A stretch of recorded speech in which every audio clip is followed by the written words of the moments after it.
Bom, boa tarde a todos, buenas tardes a todos. Meu nome é Rubens Franz, secretário executivo da CMI. Meu nome é Rubens Franz, secretário executivo da CMI. Este evento terá a duração de 1 hora, iniciando com a charla, a palestra de José Luis Ramírez, que vamos apresentar um pouco mais, e depois responderá as perguntas que vamos selecionando em chat. Inicialmente, que registramos as presenças. Atenção, vamos mutar os microfones, por favor. Inicialmente, registrar as presenças de nosso presidente Lito Luis Porto, de la Gran Loja de Cartagena de Índias, Colômbia. Vice-presidentes de la Zona 1, Ismael Spinkler, de México. Zona 2, Aníbal Rosario, Puerto Rico. Zona 3, Galileu Solis, Panamá. Zona 4, Adolfo Salcedo, Equador. Zona 5, Ademar Freitas, do Brasil. Zona 6, Pablo Lázaro, Argentina. E secretário executivo, Lictor Reina, Panamá. De acordo com o Plano de Trabalho 2024-27, e em especial com o desenvolvimento e desenvolvimento do Acordo Marco entre CMI e OEA, Organização dos Estados Americanos, as partes acordam cooperar por la proposta de promoção e implementação de medidas para a educação de los valores democráticos e los direitos humanos. E nesse sentido, temos na tarde de hoje, a presença do diplomata José Luis Ramírez León, da OEA, que vai trabalhar o tema como fortalecer a democracia. Meus irmãos do Brasil, eu vou falar um pouco em portunhol para ficar nem tanto ao mar, nem tanta terra, ok?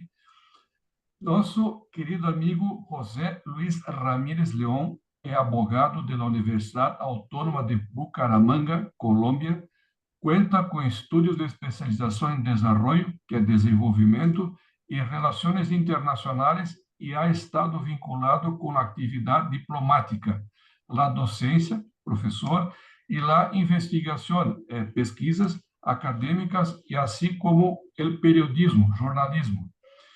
Em el campo diplomático, se desempenhou como ministro plenipotenciário em la missão embajada de Colômbia ante la OEA, em Washington, D.C., ministro plenipotenciário em la embajada de Colômbia em Caracas, jefe de gabinete do ministro de Relações Exteriores de Colômbia, assessor do vice-ministro de América e Soberania Territorial, assim como ministro consejero de la missão de Colômbia ante la OEA.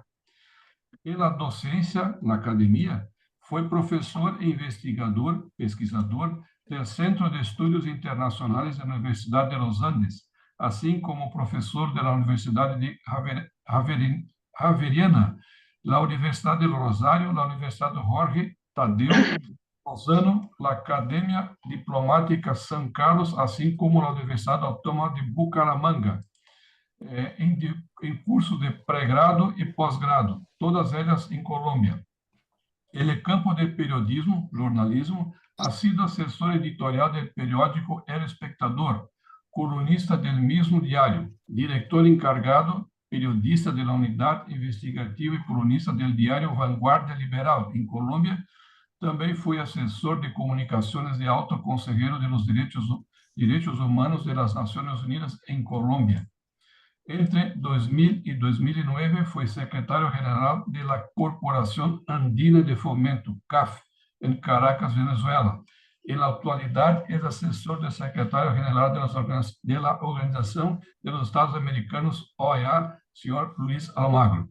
Tem várias publicações em temas relações internacionais, política exterior colombiana, periodismo e resenhas em livros. Bom, está com a palavra me permite, você, querido amigo diplomático e alta dignidade da Organização dos Estados Americanos, que aqui está na noite de hoje. Você, Luiz? Muito obrigado, Rubens.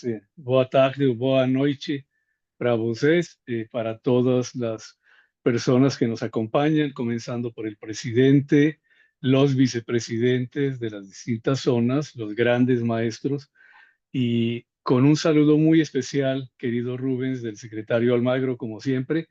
Y la verdad, como he tenido la oportunidad de ser la contraparte en la OEA del desarrollo de este importante acuerdo marco que se firmó entre las dos instituciones, pues he tenido también la fortuna de seguir estas reuniones desde que las fuimos organizando con Rubens y ver el nivel no solamente profesional, sino la calidad humana y el profundo conocimiento que tienen todos ustedes sobre los temas que se manejan.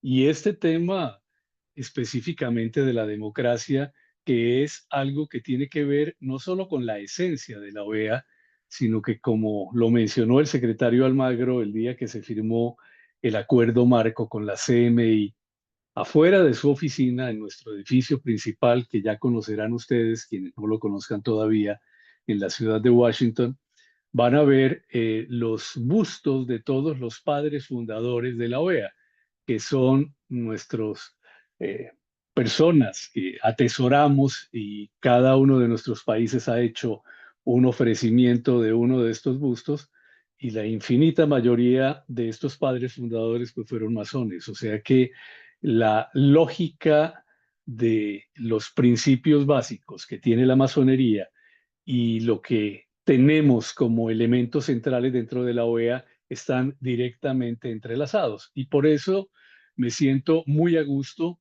muy especialmente desde que mi queridísimo amigo David Sus me hizo una dispensa y él dice que me nombró masón sin mandil.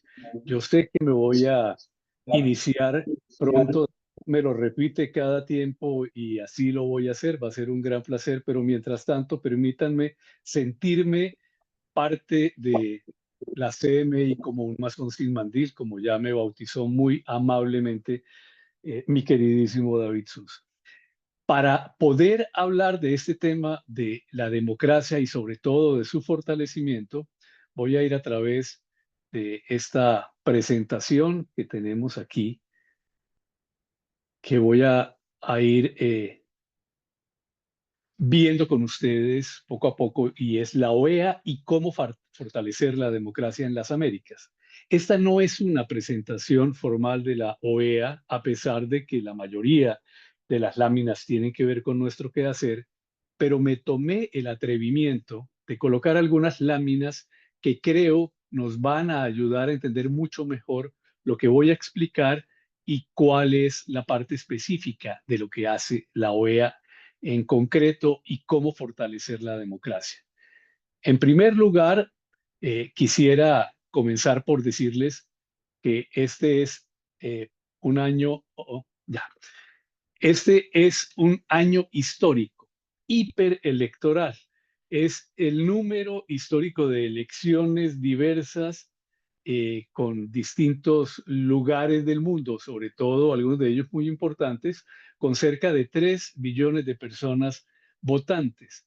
Entonces, desde que se tiene un registro de la democracia como tal, es la primera vez que hay un número tan elevado de países y de las personas que viven en los mismos que van a elecciones.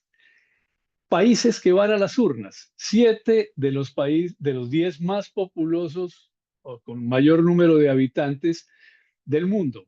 La India, los Estados Unidos, donde tuvimos las elecciones hace poco, Indonesia, Pakistán, Bangladesh, Rusia y México, para citar tan solo algunos de los países más grandes del mundo. Es decir, que estamos en ese sentido en un año definitivamente histórico. Perdón que mientras bajan las láminas, acá. 8 de estos países de los 40 que van a tener o que están teniendo o ya tuvieron elecciones son considerados democracias completas. ¿Cuáles se considera? Esto es según una serie de indicadores entre los 8 países que son democracias completas, que representan el 15%, por ejemplo, están las Islas Mauricios, está el Reino Unido, Taiwán o Uruguay. En el 40% de las democracias que no son completas, pero reúnen o cumplen con esos requisitos, estarían la India, Indonesia, Sudáfrica y Estados Unidos, por mencionar algunos países. En los regímenes híbridos están un 17% de los países, que incluirían El Salvador, Pakistán, Senegal, Túnez, y hay un 28% de países que se consideran autoritarios, que incluyen a Irán, a Rusia, a Ruanda y a Venezuela. Continuando, podemos ver cómo se habla de que hay un deterioro acelerado de las democracias y hay un aumento de las democracias o gobiernos autocráticos. Si ustedes ven en esta lámina, autocracias cerradas, que ya lo son por pleno derecho, más autocracias electorales van a sumar cerca del 55 o 60% de los habitantes de los países del mundo. Es decir, que en este momento tenemos una mayor cantidad de países y una mayor cantidad de personas viviendo bajo gobiernos autocráticos que bajo gobiernos democráticos. De ahí el porqué, la importancia de defender y fortalecer la democracia. Ese es parte del problema que estamos viviendo hasta ahora y se puede ver cómo en esta gráfica del mundo para el año 2022 se calcula que podría haber cerca de 4.55 billones de personas viviendo en el mundo en regímenes que son autocráticos, lo cual es bastante complicado. Perdón que algo está pasando aquí con la lámina al bajar. Bueno, entremos ya de inmediato al tema de la OEA y la democracia en las Américas. Quiero decir varias cosas que de pronto no son tan claramente conocidas, a pesar de que se han hecho comentarios por algunos de mis colegas de la OEA. Primero, tengan en cuenta que somos la organización multilateral más antigua del mundo, es cierto, no como OEA, se crea como la Unión de Repúblicas Americanas 1889-1890. En 1948 se va a crear la OEA como tal en Bogotá, justo en un momento que tiene que ver también con una situación crítica para la democracia en Colombia, que se conoce como el Bogotazo y el asesinato de Jorge Eliezer Gaitán. Y por eso la OEA tiene mucho que ver y está relacionada directamente con temas vinculados a la democracia. A diferencia de la ONU, y este es otro tema importante, la OEA sí exige que haya una vinculación democrática del Estado miembro que hace parte de la organización para acceder a su membresía. La ONU no lo exige. La OEA tiene, y de esto vamos a hablar ahora o en las preguntas con todo gusto, una Carta Democrática Interamericana que establece unos estándares mínimos en materia de democracia. Y allí pasamos de lo que fue el famoso o el clásico cuartelazo, el golpe de Estado de los años 60, 70 o incluso de los 80 a nuevas modalidades de vulnerar la democracia, que es lo que estamos viviendo hoy en día. Hay presidentes, y esto lo ha comentado mucho el secretario general Luis Almagro, presidentes legítimamente electos que van deconstruyendo la democracia desde dentro para pasar a regímenes autoritarios y luego autocráticos. Dos casos concretos que tenemos en la región en este momento, infortunadamente el de Venezuela y el de Nicaragua. ¿Qué pueden y deben hacer los ciudadanos comunes para consolidarla? ¿Cómo actuar cuando actores políticos e institucionales que detentan el poder van en dirección opuesta? Estas fueron dos preguntas muy pertinentes que Rubens me formuló para que tuviéramos en cuenta hoy y que le agradezco mucho porque me permite hablar de varios de estos aspectos. No hay que olvidar que las mayorías no confieren carta blanca para la cooptación de poderes. dado que es a estos a los que les corresponde ser garantes de la democracia y del respeto a la institucionalidad. ¿Qué quiero decir con esto? Y el secretario Almagro también ha insistido mucho en este aspecto. No quiere decir que por tener la mayoría en unas elecciones, quien triunfa tiene el derecho y la facultad de hacer tabula rasa con todos los demás partidos, dejar de lado a la oposición y actuar de modo completamente amarrado a su concepción política sin tener en cuenta a las minorías y sin tener en cuenta a los partidos de la oposición. En este sentido, quiero decir que los antecedentes de la Carta Democrática de la OEA se remontan, y aquí puedo, si me permiten decirlo a título personal, a la resolución 1080 del año 91 y el protocolo de Washington que se adoptó en el año 92. En ese momento yo hacía parte de la misión de Colombia ante la OEA, es decir, la embajada de Colombia ante la OEA, y pude hacer parte de la negociación de estos dos instrumentos. ¿Qué se quería? La ola democrática que acabó con los regímenes dictatoriales durante la década de los 80 y comienzos de los 90 permite que dentro de la OEA se entre a considerar el tema de la democracia con un aspecto muy importante. La resolución 1080 y el protocolo de Washington en principio iban dirigidos al clásico cuartelazo militar, pero era un primer paso para comenzar a trabajar sobre estos elementos. Cuando se inician los procesos de las cumbres de las Américas, y especialmente en la tercera cumbre de las Américas, que se realizó en el año 2001 en Quebec, se pide que se cuente con un instrumento dentro del hemisferio que pueda llevar a exaltar la democracia como un elemento central.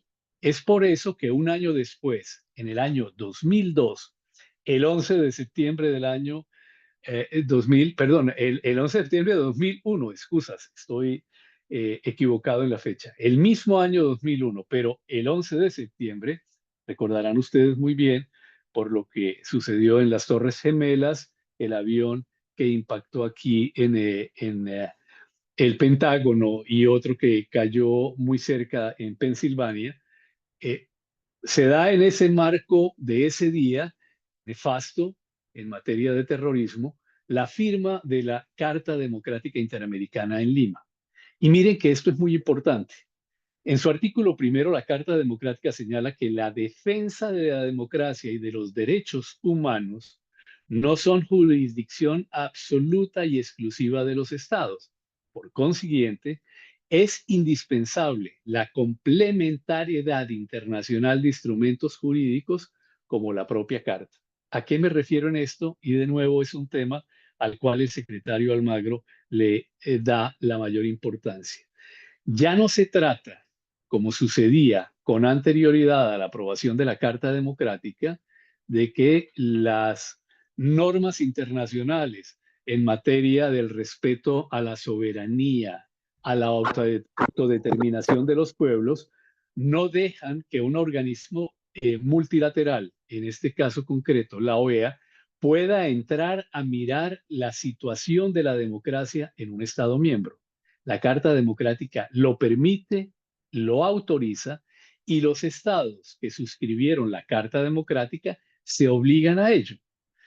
El secretario Almagro ha dicho algo que para mí tiene toda la lógica, y sobre todo para quienes están aquí presentes y son abogados de formación, entender esta realidad es muy significativo.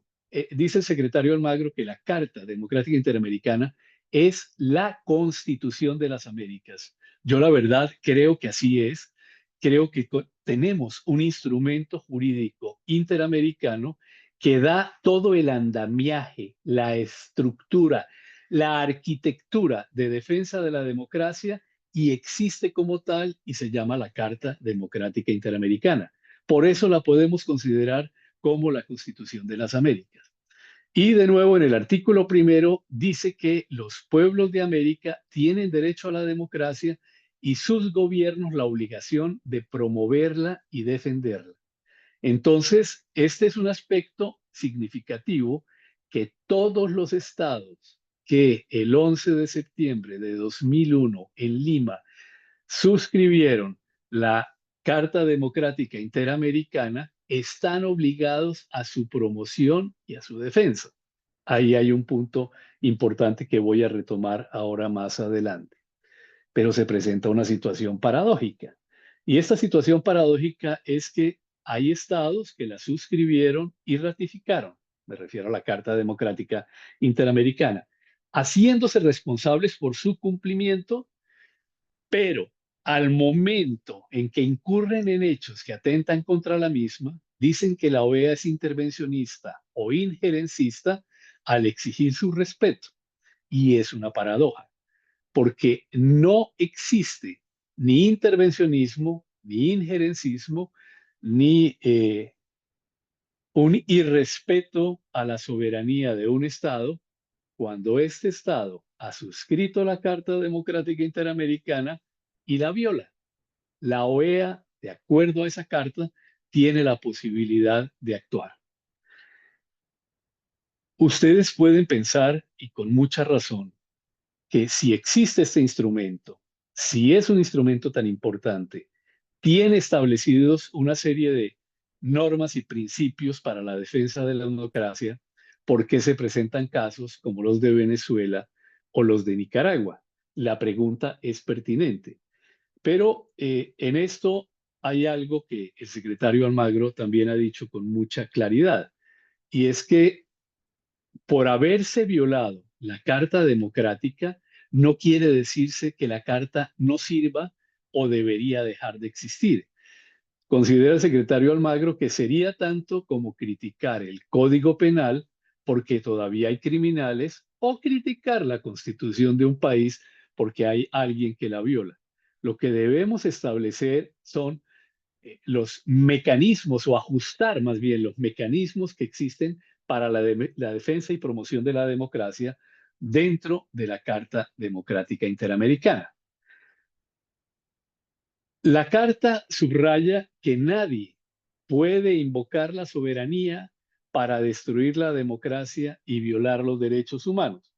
Esto ya lo he dicho y lo quiero repetir, porque tanto Nicaragua y el gobierno dictatorial de Daniel Ortega, o en el caso de Venezuela y la dictadura de Nicolás Maduro, han invocado el derecho a la soberanía y a la autodeterminación de los pueblos para que la OEA no entre a conceptuar sobre los graves problemas y la falta de estándares democráticos y en materia de violación de derechos humanos que se dan en estos países.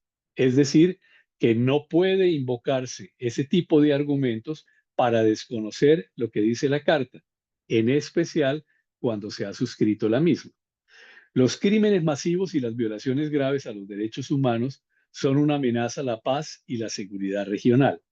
Este es otro tema muy importante y significativo, porque hemos visto cómo, para poner un ejemplo, en el caso de Venezuela, a partir del año 2018 se comienza una migración masiva de ciudadanos que huyen de Venezuela por distintos motivos, tanto por la situación política y de persecución, por la situación de pobreza generalizada, por el hambre que existía en el país y por otra serie de motivos que llevan a que entre 7 y 8 millones de ciudadanos venezolanos estén hoy, en distintos países de la región. Para el caso de Brasil, para el caso de Ecuador, Colombia y Perú, que tal vez son los países donde ha tenido un mayor impacto esta migración, podemos dar cuenta de la complejidad del mismo. Ya Betica Muñoz nos habló del tema de la migración y de las consecuencias que esto trae. Y estos elementos pueden convertirse en un momento determinado en una amenaza para la paz y la seguridad regional.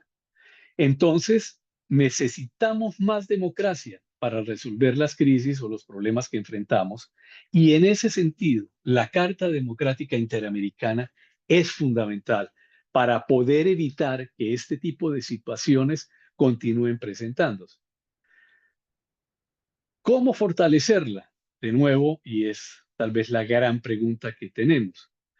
El mismo secretario Almagro, y lo cito, ha mencionado que nos corresponde a todos, gobiernos, sociedad civil organizada, en el caso de la Confederación Masónica Interamericana y este tipo de encuentros que venimos desarrollando, más el que tendremos en el mes de febrero acá en Washington, la academia, las universidades, los empresarios, entre otros, deberíamos leer la carta con cuidado, no es muy larga, estudiarla y recordar que en el sistema interamericano, eh, del cual hablamos y al cual nos referimos con frecuencia, es un sistema de democracia y de defensa de los derechos humanos.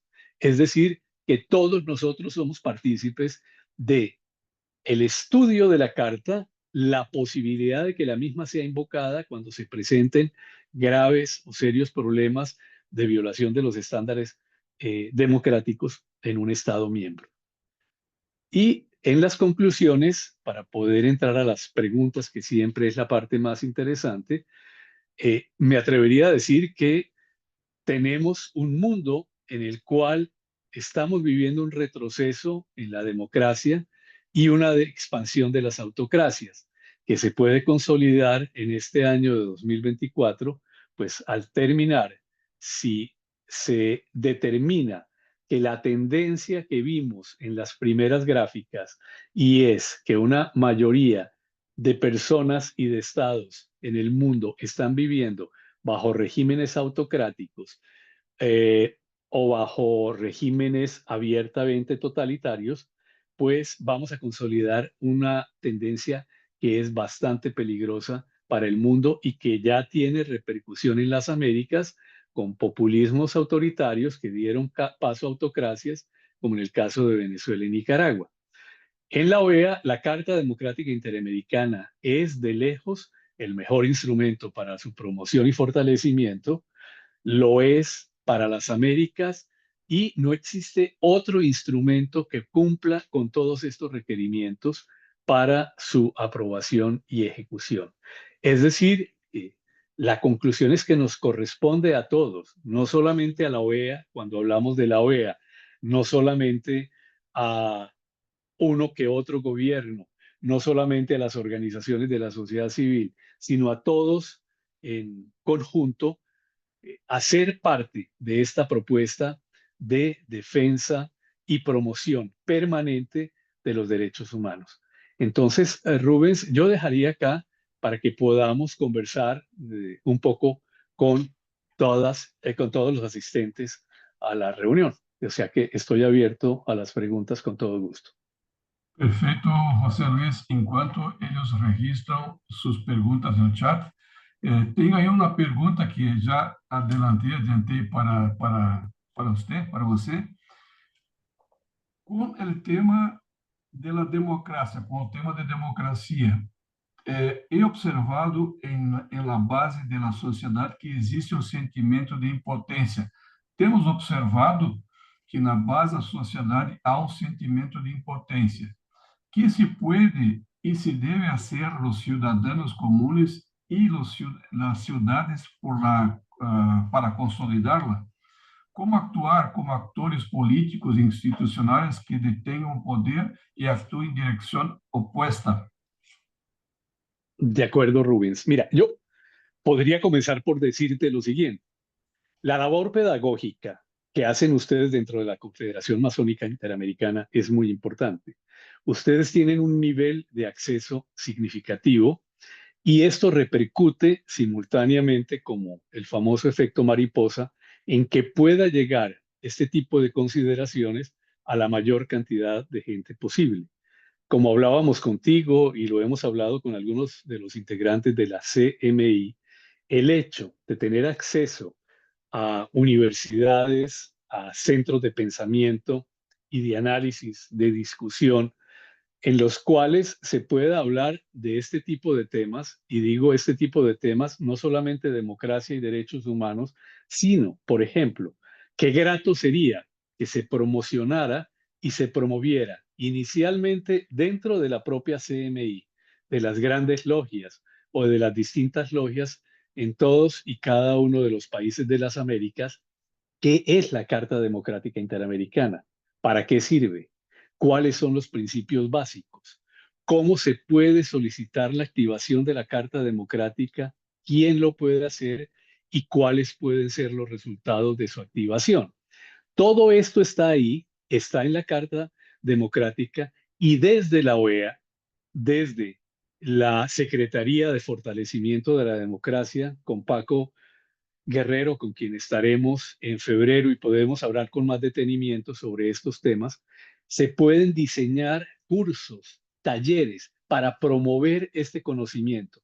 Porque a mí me preocupa muchísimo, Rubens, en este sentido, que el sentido de impotencia comienza por el desconocimiento de los mecanismos que existen, por no saber cuáles son las posibilidades jurídicas que se tiene a nivel internacional para la defensa de la democracia y de los derechos humanos.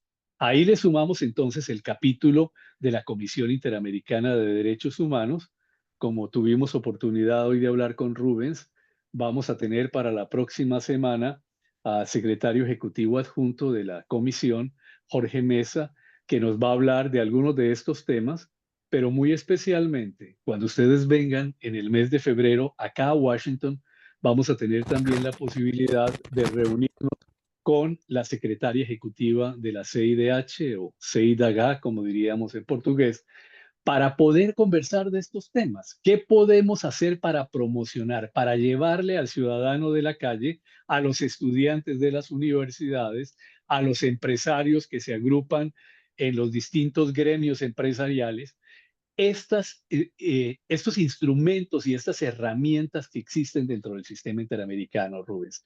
Creo que ese sería un primer paso muy importante y es cada uno de nosotros hacernos partícipes de la carta para poder llevarla y poder difundirla a la mayor cantidad de gente posible. De ahí que la frase del secretario Almagro, de que la Carta Democrática Interamericana es una verdadera constitución para las Américas, lo lleva a uno a pensar la dificultad de vivir uno en un país donde uno no sabe que existe una constitución y menos aún la cantidad de derechos y garantías y deberes que están implícitos dentro de la misma. Entonces, si eso nos llegara a suceder a nivel de nuestros propios países, es muy triste saber que pueda pasar lo mismo a nivel de la región. Pero aquí quiero decir algo a título muy personal que no deja de ser complejo, Rubens, y que hay que compartirlo porque las cosas hay que decirlas de la forma en que son. De nuevo, para quienes compartimos acá la vocación de haber estudiado derecho y tenemos una formación jurídica, partimos de la base de que existen una serie de elementos jurídicos que a través de su ejecución, si se cumplen una serie de requisitos, se termina llegando, bien sea a un delito, si es en el derecho penal o cada una de las ramas y las categorías del derecho, y con eso se inicia un proceso que será dirimido por un juez que va a analizar eh, todos los elementos probatorios que se puedan allegar a este juicio, va a escuchar a las partes y va a emitir un juicio, perdón, en un juicio va a emitir un fallo que es un fallo que tendrá una aplicabilidad. Esa es la lógica que nos han enseñado jurídicamente y así solemos pensar dentro de nuestros elementos básicos del derecho. Sin embargo, cuando existen elementos políticos, Rubens, las cosas suelen ser un poco más complejas. Me explico. Si tenemos una organización conformada por 33 Estados miembros, cada Estado miembro es soberano y autónomo y cada Estado miembro tiene un voto en la OEA. Vale tanto en la OEA el voto de los Estados Unidos, el voto como el voto de, por dar un ejemplo, a Dominica, que tiene, son creo que cerca de 78.000 habitantes, pero tiene un voto, pesa tanto como el voto de los Estados Unidos. Y sí, al momento de invocar la Carta Democrática Interamericana y su eventual aplicación, no existe el número de votos suficientes para que se pueda dar su aplicación, así todos los elementos jurídicos estén dados, no habría posibilidad de aplicarla. Entonces, tienes ahí una segunda circunstancia que no deja de ser compleja porque es en el momento en el cual te enfrentas en un organismo político multilateral a la lógica según la cual la verdad jurídica no necesariamente es lo mismo que la verdad jurídica. Sí. La verdad política, perdón, no es lo mismo que la verdad jurídica al momento de la aplicación.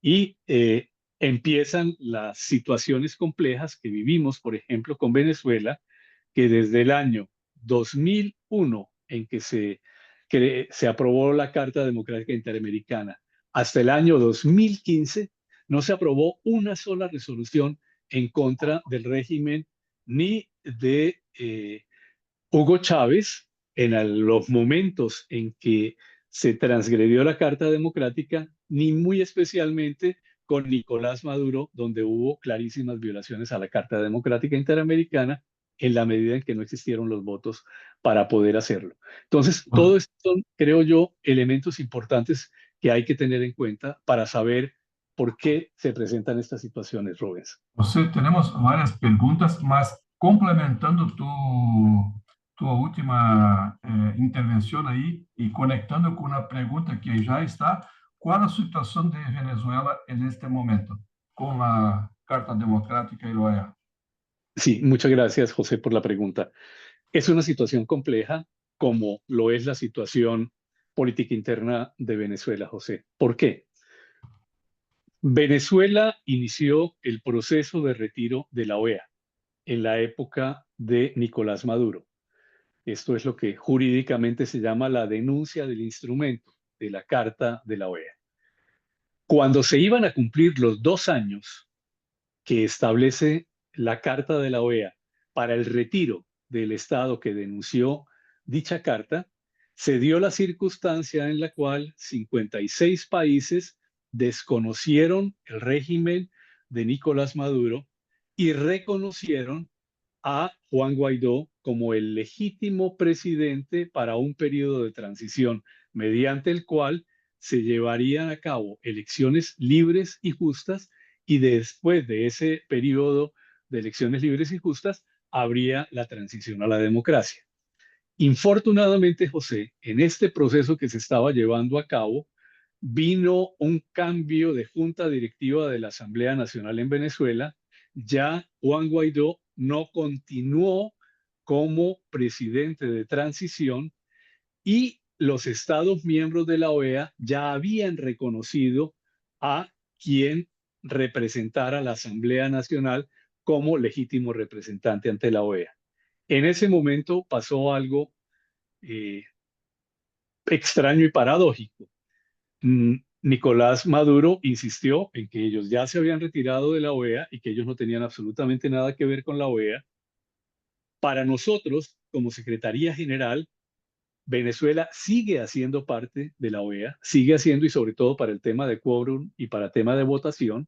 Y de hecho, si tú vas o ves en cualquiera de las reuniones, incluso en las que hay votación, que es muy interesante, el puesto de Venezuela siempre está vacío, pero está el membrete de Venezuela. No sucede lo mismo, José, con Nicaragua. Nicaragua inició el proceso, denunció la Carta de Bogotá y hace 8 meses o un año ya se oficializó el retiro permanente de Nicaragua. Entonces tenemos ahí un tema jurídico complejo. Va a ser muy interesante que lo hablemos con Jean-Michel Arrigui, nuestro secretario jurídico que nos va a acompañar en febrero aquí en Washington, que conoce Ok. estos temas de para arriba y de para abajo. Duas perguntas combinadas entre David Souza e Guilherme. Que papel juega na educação dos jovens em fortalecimento da democracia? Qual papel joga a educação dos jovens no fortalecimento da democracia? E como fortalecer a democracia para evitar o crescimento da autocracia em Latinoamérica?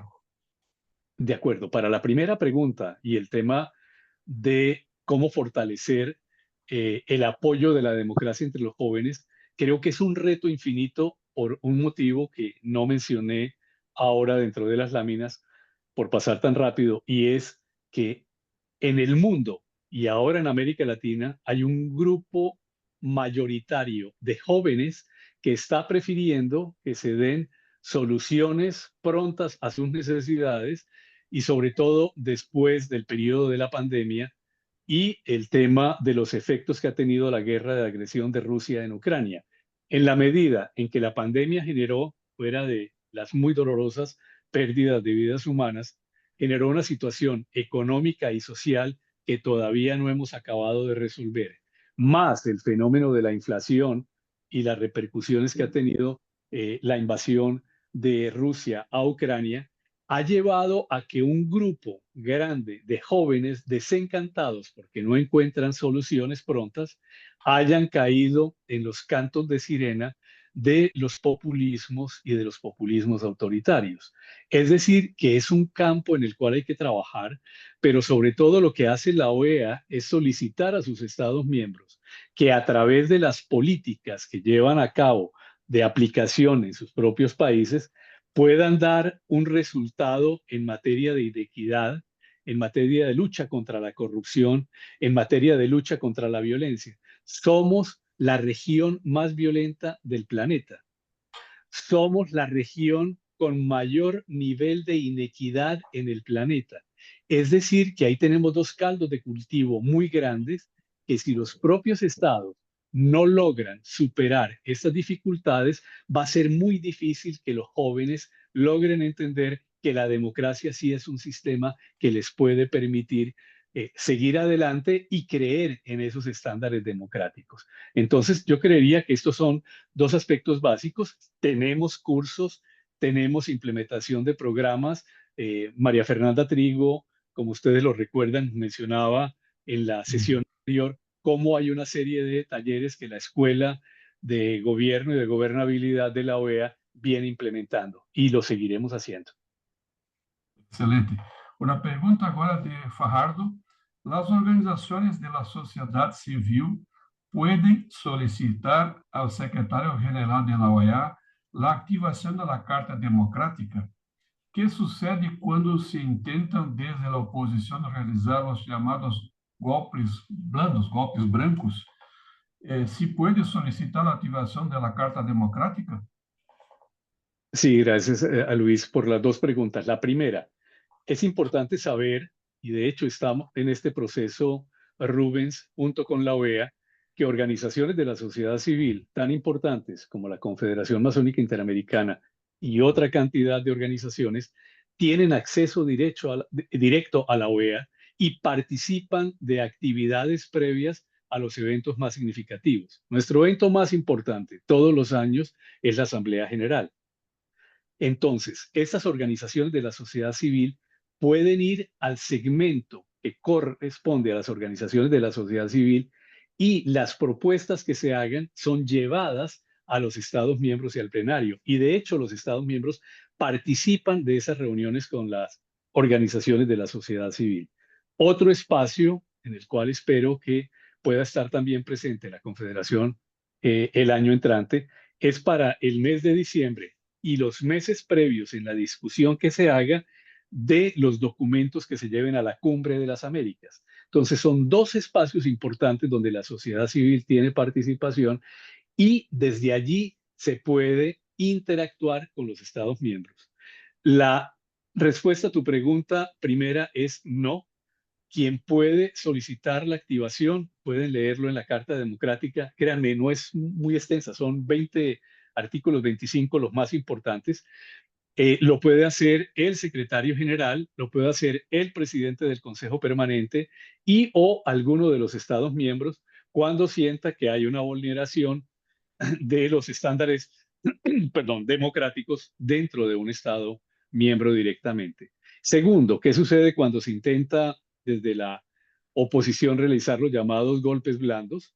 En ese caso concreto, frente a hechos específicos, se puede llevar por parte del gobierno la solicitud ante la organización para que se active la Carta Democrática ante el peligro de la violación de los estándares previstos dentro de la Carta por algunos actores internos que no quieran o que no deseen permitir la continuidad del régimen democrático. Ya se ha hecho con anterioridad en Nicaragua, se hizo en Ecuador, se hizo en Perú, se hizo. Son varios los estados miembros que han llevado estos temas ante la organización, se han discutido y la OEA ha enviado o bien al secretario general o ha enviado a una comisión de miembros del Consejo Permanente o de la Secretaría General para que lleguen hasta el país, analicen la situación, intenten mediar para arreglar la situación entre las partes y luego retornan a Washington donde informan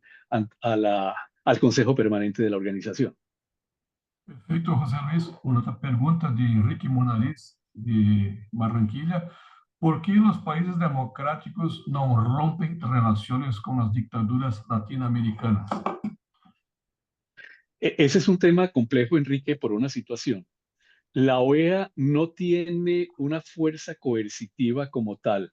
La única posibilidad que sería el momento máximo al que puede llegar la Carta Democrática Interamericana es a la suspensión del Estado miembro. Ya se presentó, se dio con respecto a la situación de Honduras.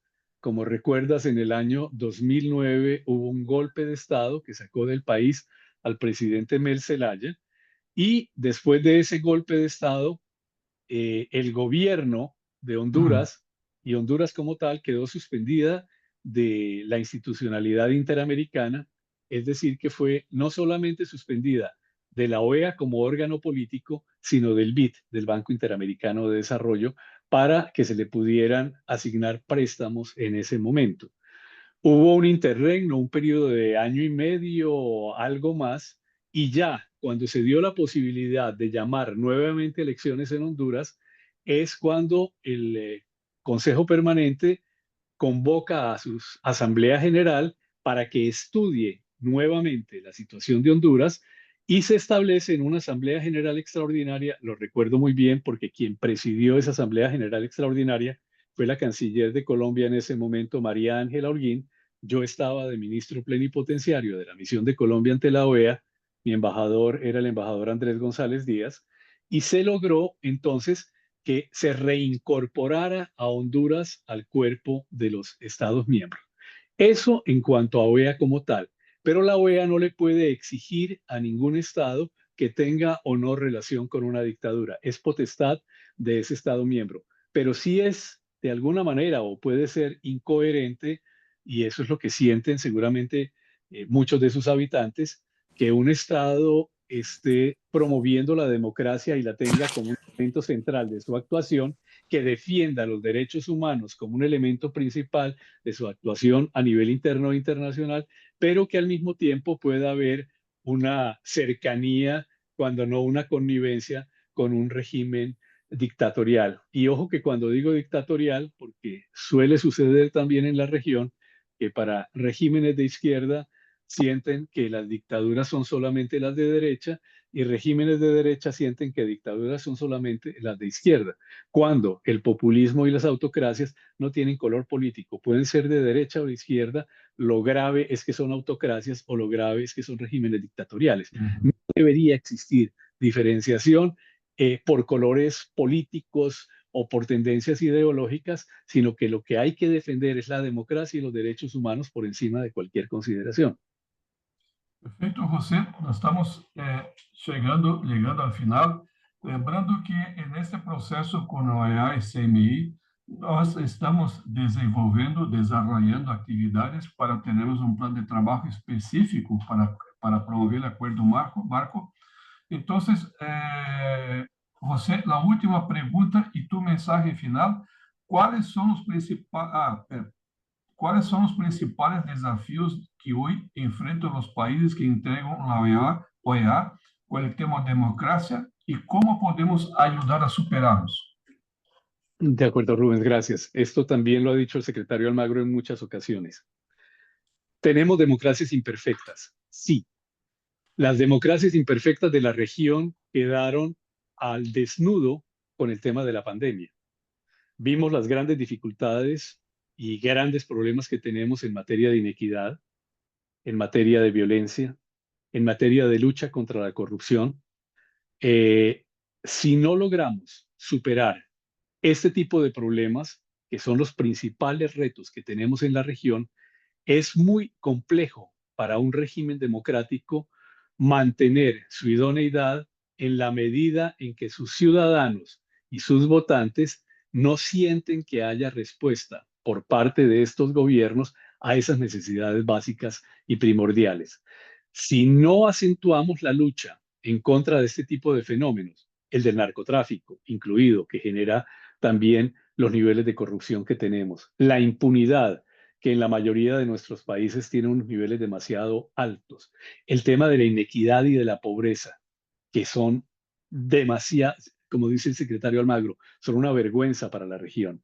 Y la violencia que va aparejada, es muy difícil que podamos mantener realmente el interés y el deseo de la mayoría de los votantes para preservar estos sistemas democráticos. Entonces, yo me atrevería a decir que esos son unos retos básicos, Rubens, a los cuales tenemos que atender dentro de los países de la región. Graças, José Luiz, muito obrigado em português. Muitas graças, muito obrigado a todos os irmãos que aqui estão na noite de hoje, de toda a América, cumprindo nosso plano de trabalho. E na próxima segunda-feira, lunes, teremos o secretário executivo, né, de la CEDIAT, ok? Adjunto, sí, secretario ejecutivo adjunto. Exacto. Perfeito, muito obrigado. Cessando a gravação, uma boa noite a todos. Boa noite.